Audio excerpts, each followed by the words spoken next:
i a la col·laboració de la família Agustí de la cadena Ocina, el primer espot del FICAT, parlem de l'any 2008, es va poder veure en nombroses sales de cinema d'arreu de Catalunya. I des d'aquell moment, el seu compromís amb el FICAT ha sigut constant i creixent, fent una importantíssima tasca de mecenatge ininterromput durant 13 anys que li agraïm i valorem.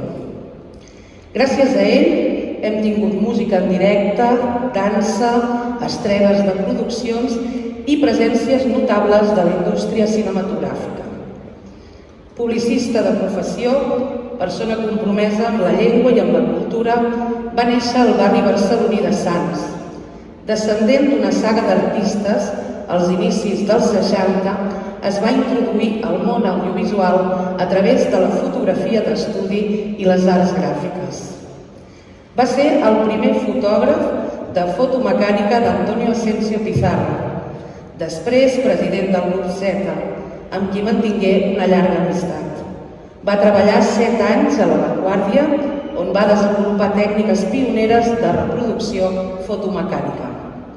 L'any 77 va fundar la seva empresa de fotografia i màrqueting i es va iniciar al món de la publicitat a les pantalles de cinema. Va crear la revista On anirem avui, amb informacions de la Costa Brava. Alhora, també va iniciar diversos projectes culturals, com la publicació de 2 llibres de fotografies pròpies sobre Platja d'Aro i sobre pintors de l'Empordà.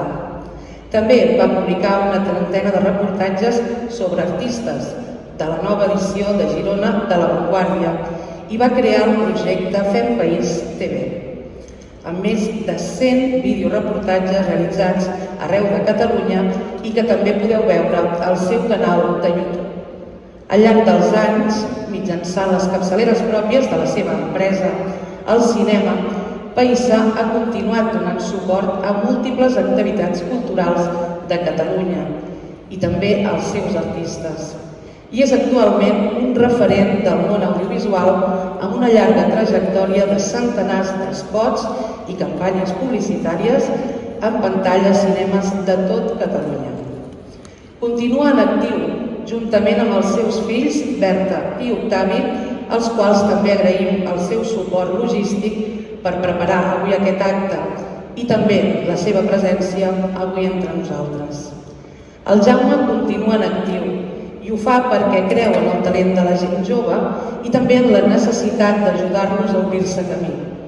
El seu altruisme està per sobre de les seves pròpies necessitats personals.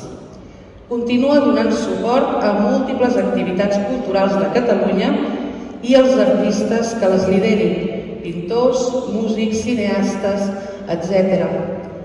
En algun lloc o altre de les xarxes, ell ha comentat que aquest reconeixement era excessiu.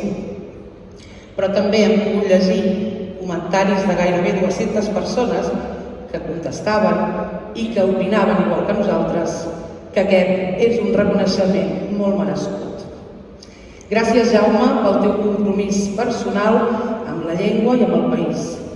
Gràcies per ser gran, per ser savi, per compromès, per ser coherent, per ser bona persona. Gràcies per tot allò que has fet, que estàs fent i que segur que continuaràs fent. Demanem, si us plau, que ens acompanyis a l'escenari.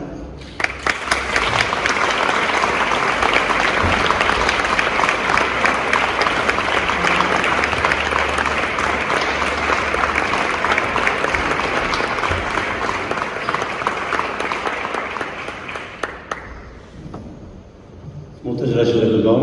Jo crec que he dit tantes coses i tan excessives a mi que poca cosa més puc afegir. L'únic que sí que vull dir és que estic molt agraït a la gent del FICAT, a l'Antonio Barrero, i realment ha sigut per mi un honor formar part d'aquesta família. No hauria pogut ser sense l'ajut del vistiplau de la família Agustí, dels cinemes de cine, però ha sigut. I dit això, content de formar part de la família vostra, la família del FICAT, i una vegada més dir que m'ha semblat excessiu aquest homenatge. Però bé, ja que em doneu l'oportunitat d'opinar, diré que hi ha hagut països molt més importants que jo. i molt menys reconeguts, probablement. El principal, Jaume Païssa i jo, músic i compositor. En Pau Casals va tocar diverses vegades obres d'ell. Ell va dirigir l'orquestra Pau Casals amb obres seves i van tenir una complicitat extraordinària. Realment es van admirar i apreciar molt i fins i tot va estrenar les obres principals. L'última, a Buenos Aires, on Jaume Païssa va tenir el sac exiliar. Després hi ha un segon Païssa que també vull que el coneixeu, que gairebé el coneix tothom, que és en Joan Merli Païssa. Joan Merli Païssa, si aneu avui a la casa de Sant Salvador i valoreu l'obra que hi ha penjada a les parets, us tinc que dir que bona part d'aquesta obra li va cedir, li va vendre, li va proporcionar en Jaume Merli Païssa. Era un merxant d'art de Barcelona, tenien una molt bona relació també, i Merli va fer una exposició d'una pintora, Lluïsa Vidal Puig, que podia haver sigut la cunyada d'en Pau Casals. Això suposo que no ho sap gaire gent.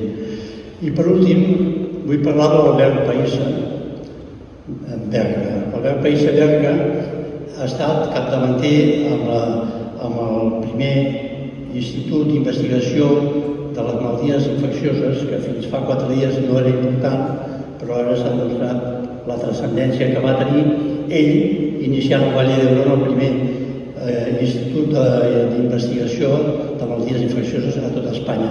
Com tot, va acabar a Madrid, però va començar ell. I aquest el tenim també a prop avui, perquè estiueix aquí a prop, a Sant Salvador.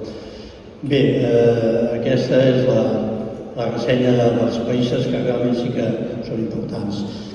El cinema català està molt tocat, però no us ha d'espantar perquè ja ho estava als anys 30. Als anys 30 el principal estudi de cinema de so a Espanya es va crear a Montjuïc, a Barcelona, que eren els estudis Orfea. Els estudis Orfea va patir 2 incendis, el primer a l'any 36 i el segon a l'any 62. A l'any 62, en Josep Maria Roxoles, que era l'alcalde de Barcelona, quan va ser consultat sobre què tenien que fer quan s'estaven cremant els estudis, va dir: obriu les portes i les finestres de bat a bat. Volem dir que s'acabi de cremar, no? Vull dir, no us ha de sorprendre la situació del cinema català, perquè sempre han patit dificultats. Però ara, avui, i aquí toca defensar-lo és a vosaltres. Vosaltres, gent del FICAT, sou els que ara heu de donar una empenta forta i trencar aquesta mala estructurança, aquesta manca d'inversions, aquesta manca de pressupost per la cultura, aquestes ganes de dispersar-nos. Heu de ser forts, sou forts, sou gent molt important i molt forta. Jo crec que sou gent molt potent i amb molta empatia, com ho demostra el fet que jo, que he vist 400 quilòmetres d'aquí, avui estic aquí amb vosaltres. Moltes gràcies a tots vosaltres i llarga vida pel FICAT i tots vosaltres. Gràcies.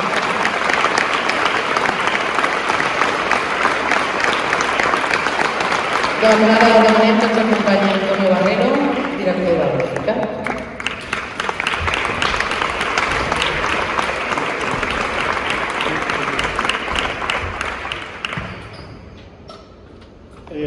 Efectivament, Jaume, té de veure. No és excessiu això que fem, de cap manera. Com molt bé ha dit la presentadora, quan vam publicar la notícia que fèiem aquest reconeixement, de seguida tu vas compartir perquè ens segueixes, ens seguim mútuament i vas posar això, és excessiu, m'ho agraeixo, però efectivament una corda de 200 intervencions de persones lloant això, el teu valor, la teva empatia, el teu altruisme, el teu mecenatge, dient que artista, que tu mereixes, etc. Algú ha dit també elements i fan homenatges que volia que estàs ja en una edat difícil. Jaume, de veritat, estem molt contents d'haver-te trobat, de fet, no és que et trobés, et vaig anar a buscar, i vas entendre molt bé el que et demanava el nostre projecte i has estat fidel, coherent amb nosaltres i has fet realment de mecenes autèntic, amb el sentit autèntic de la paraula. Has fet un mecenatge important a canvi de res i això poca gent ho fa.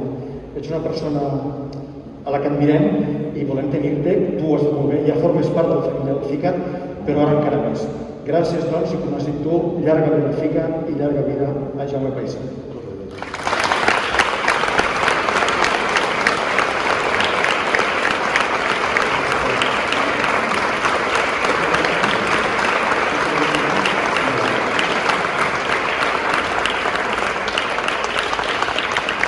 A l'anterior pregunta si vull dir alguna cosa més. No, només que continuo considerant-ho excessiu. Moltes gràcies.